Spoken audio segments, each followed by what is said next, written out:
we are in trying times. We have to take all the precautions necessary. But we also have to be mindful of people's requirements and people's requests.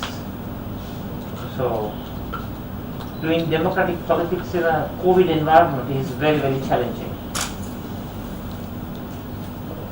So I want to first and foremost welcome you and thank you for coming. Thank you.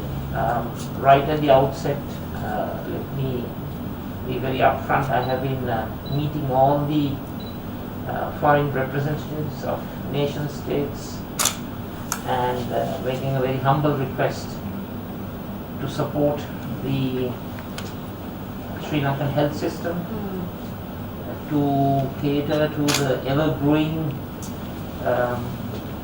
COVID situation. I think our health system is under immense stress because of human resource constraints and constraints with regard to other resources, medical items, medical equipment. We are very concerned about the low rate of vaccination, and there is an earnest request from the medical authorities to have field hospitals because the existing hospital system is under duress and under immense challenges. We have a dire shortage of ICU beds, and in fact the normal number of beds have also become occupied. And one of the major issues is for people with other medical issues. Hospital is unable to provide the necessary treatment. So right at the outset, I would like to make a very kind request on behalf of all Sri Lankans for support and in terms of equipment, in terms of medical items, especially in terms of the vaccine. Vaccines that I believe that are authorized by the World Health Organization.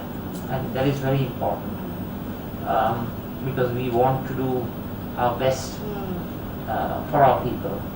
And vaccines that have been effective, vaccines that are internationally recognized and also tested and tried and authorized by the WHO.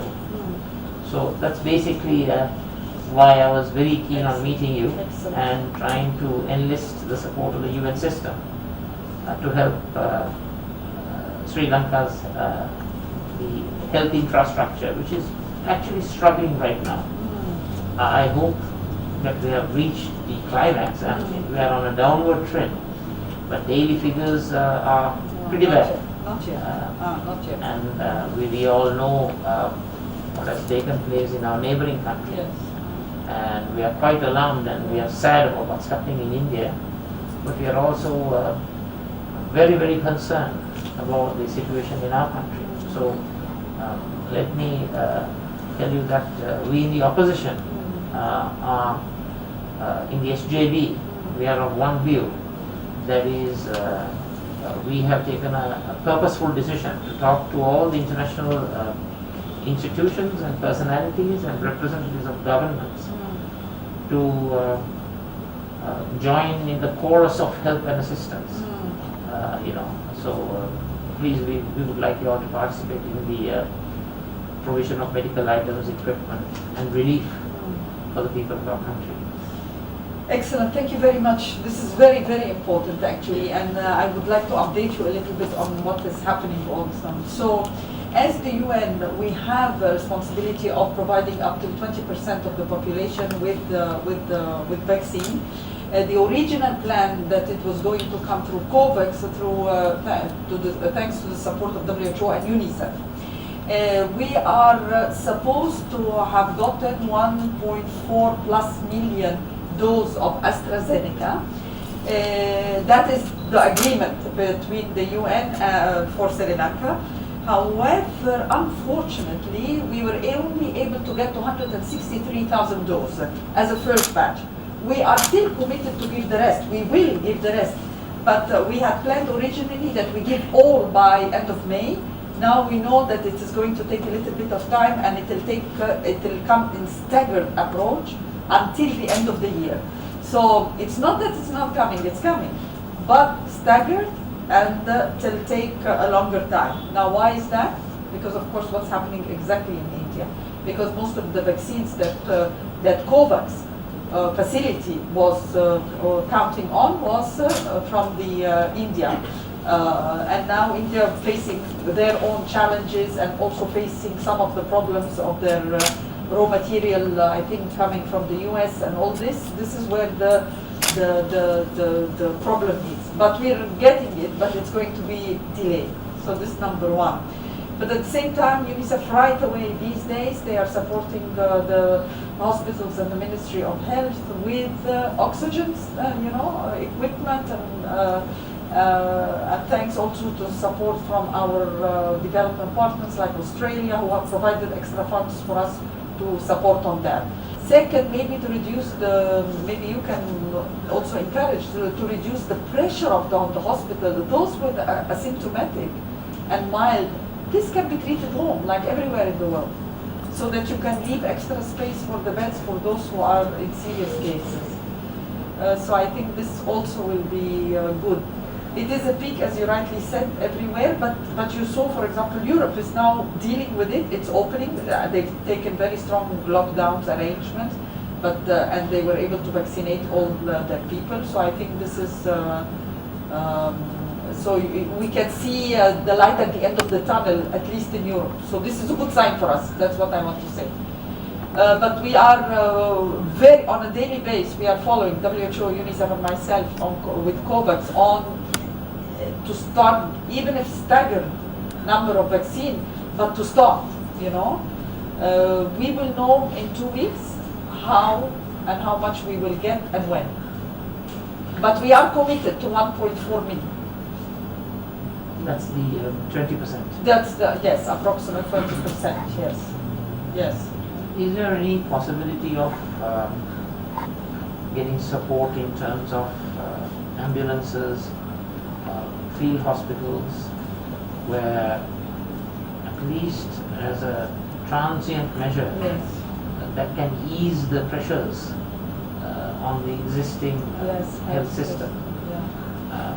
Obviously the personnel are of course overworked, and I don't know whether support in terms of various medical oriented support groups, whether that is a possibility, I don't know, because this is an international issue. Yes. And health emergencies are there worldwide.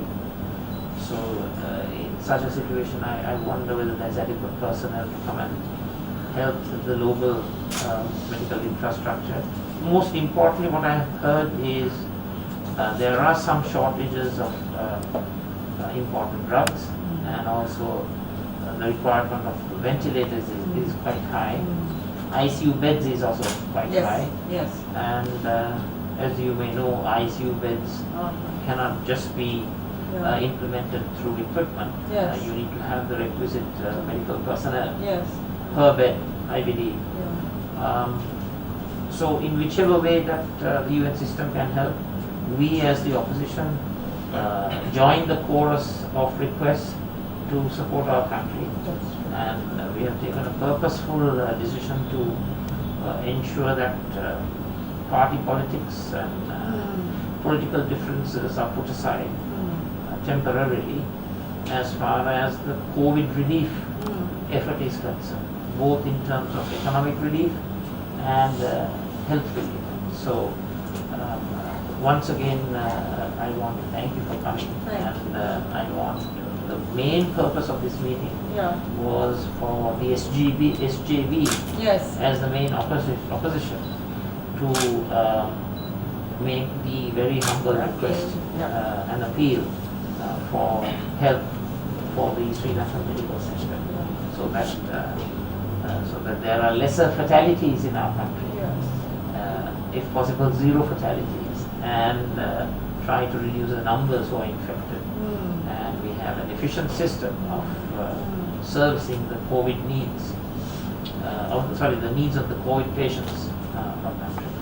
No, this is good. I mean, it's also good. I think in terms of the field hospitals, I think we didn't check this out, because perhaps you can encourage also the Ministry of Health to open the private hospitals, because this can open more space. In other countries, they have both the public hospital, the government hospitals, and the private hospital.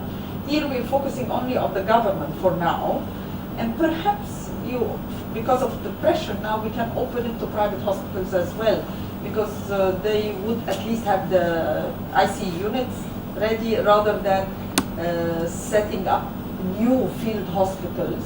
This is another option. But I will check with my colleagues. We have a meeting tomorrow.